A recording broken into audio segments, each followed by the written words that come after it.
welcome everybody. One of the things that we have to we're going to learn today is going to be different cuts. Now the important thing about cuts is not that they have to just look pretty, but because they serve a functionality of everything cooking at the same time.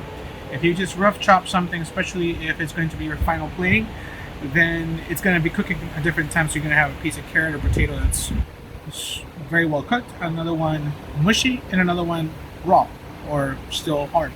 So we want to make sure everything is cut at the exact same way. Nice thing to always have is a nice little bowl, so you can put your scraps in there. You can keep moving along, so that way it doesn't interfere with what you're doing. Okay, so I have here a couple of potatoes, an onion, and a carrot. One of the things that we're going to do to learn how to do this is first we're going to square up your potatoes or your carrots or anything else that you've got, because most of the vegetables out there are cylindrical. The thing that's going to happen is that this is going to wobble, so as you're trying to cut it, you can lose your finger. So even if you start correctly with the claw and it moves, then you got fingertips. So we're going to try and square this off.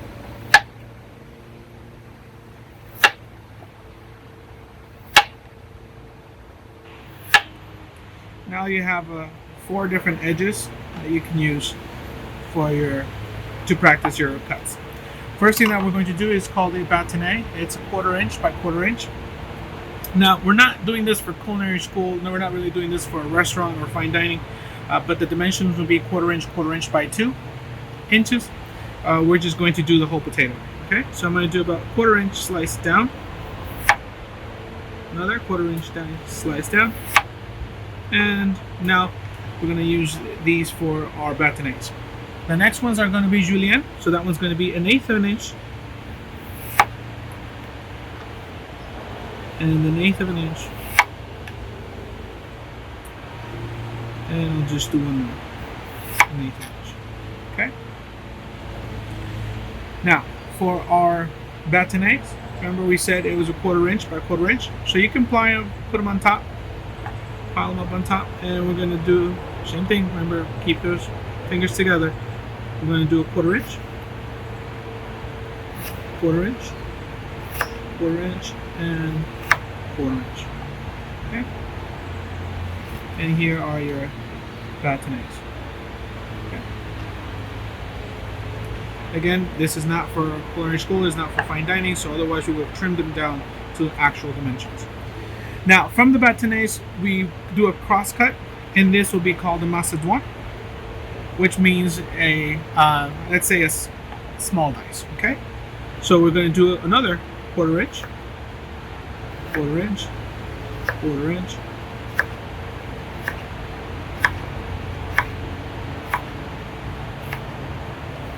and there is your 1/4 inch cubes of your potatoes. Okay. Now, with the 1/8 of an inch slices that we had, we're going to keep doing 1/8 inch slices.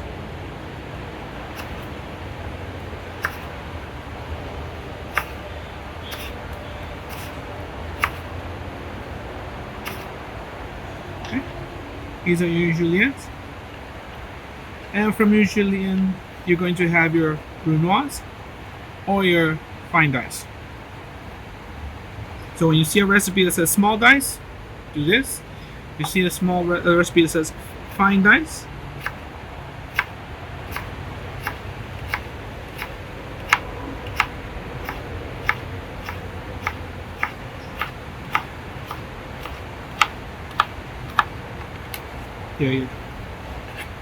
there's your fine dice. Small little tiny cubes for your potatoes and carrots. Okay?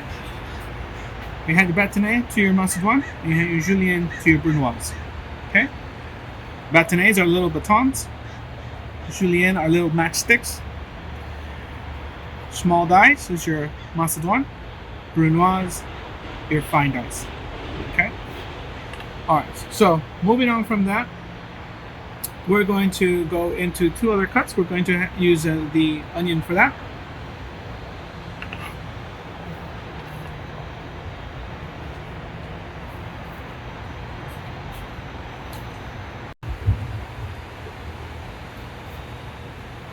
The next thing that we're going to do is going to be Emincer. which means to slice.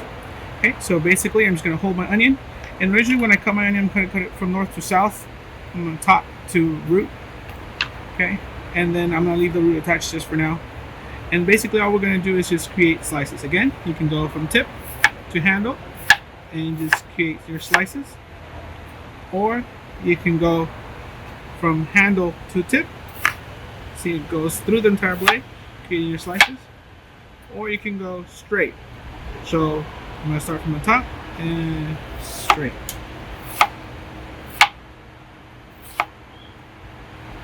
Okay. So that was your Emincer, basically slices. Now, for the next one, we're going to go into your Ciseler, which basically means to, we're going to do this fine dicing, but with your onion. So you've seen this on chefs doing it on TV. So I already have half an onion here that I've used up. Now we're going to do this, just going to keep going on those slices. So I'm going to do my vertical slices first. Okay. If you prefer to do the horizontal ones, that's totally up to you. I do my vertical slices first. Now I'm going to do layers. So I'm going to press down with the heel of my hand. I'm going to do a horizontal cut, and 2, and 3. Okay. Now I'm going to attach with my pinky and my thumb, and I bring my sides together. Keep the claw going. Now I'm going to bring the hand up, and I'm just going to cut.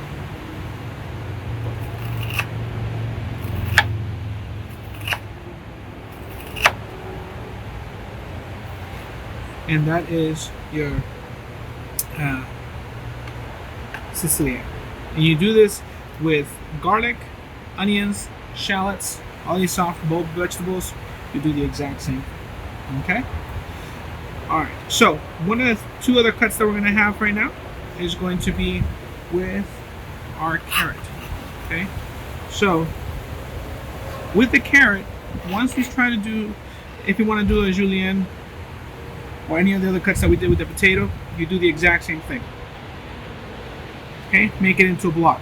So to start off, we're going to make sure that we cut into pieces that we can manage. Okay?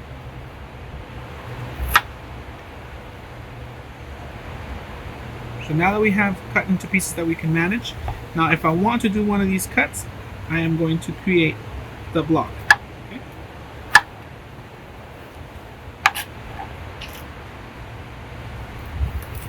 And I don't want to do a lot of waste, so that's why I'm trying to keep it really thin. But you can make your block a little bigger if you want, just like I'm doing now. Does that make sense? Okay. So from here, you do the exact same thing. You cut your panes. Okay? And you can stack them if you wish. Create your batonnets or your juliennes. And then you can just do the exact. See, I'm doing the straight cut right now. I can go up and down.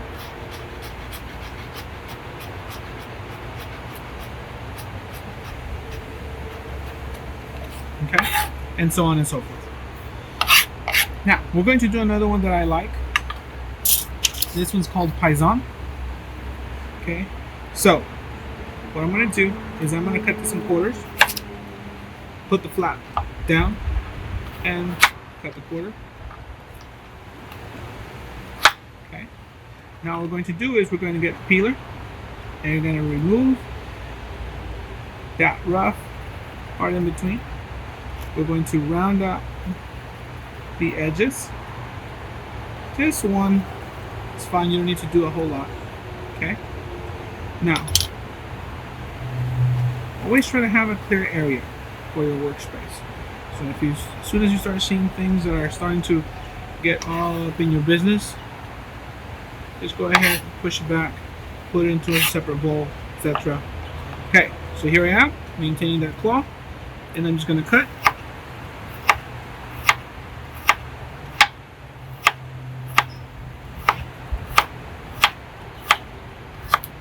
Okay, so it gives it a nice little shape for your carrots. Okay. I'll do the other one. Looks even. This one. Okay, so I'm going to cut again. Smooth out the edges.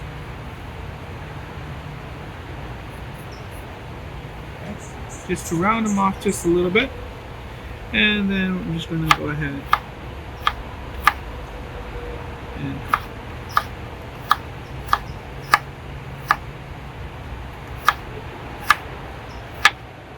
okay. Same thing, is give you this nice beautiful little triangles. So depends on what kind of shapes you want to give it. Now this can, again, the importance of knife skills is to have uniformity, so everything cooks at the same time. Now it comes to certain things, it might just become to looks on how you want to present your dish. So for example, if I'm making a consomme, I can have all my vegetables look into a fine brunoise, or maybe make them into a paysanne. Have a little bit of texture, lift a little bit more of that soup into with the carrot. Okay, that's totally up to you. Now, the next one is going to be a ciseler, which basically just means cutting on a bias. So I'm going to use one of these sticks that I had here from our previous cuts, and basically all it means is I'm going to cut on a diagonal, and you're going to maintain that diagonal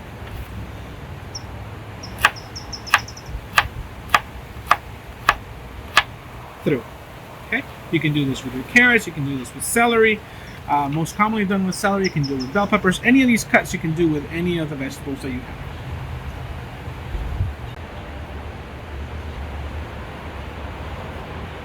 Okay, now moving on to some herbs. First, I have a little bit of mint here. Basically, we're going to do a hacher, which basically we're just going to bundle it up, and we're going to chop one way, and then cross cut. Okay. What we want to try and do is hold on to the tip and to just rock your blade back and forth, back and forth, back and forth, back and forth, back and forth. Okay. Now, if you notice, there's no green on my table. The reason for that is because the blade is sharp enough. When the blade is not sharp enough, the oils of the herbs will seep into the cutting board and won't release in your food. They've already released on the cutting board. So you want to make sure that your knives are always really sharp, so that way you don't ruin any of the cuts, any of the vegetables, you don't cut your fingers, etc. Alright, so that was your hacher. Now we're going to go into some basil. I just have 2 leaves here, but you can mount them up 3, 4, 5, 6, 7, 20, whatever, however many leaves.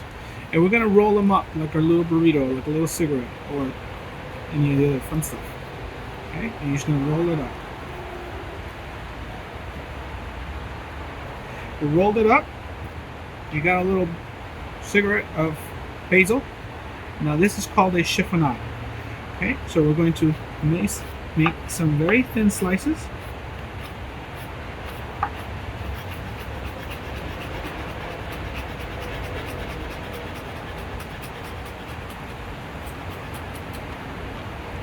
Okay, and when you're done, you end up with this beautiful, curly, stringy herb. Okay, so you can use this for decoration as a garnish, or you can just put it in your soups as is, or you can do a hacher. So this total chop is a hacher, and this is a chiffonade. And that is for it for the lesson number 2. Now, one thing that I want to start incorporating here is terminology. So terminology will be, the first word will be mise en place, or mise en place. Okay, that means everything in its place.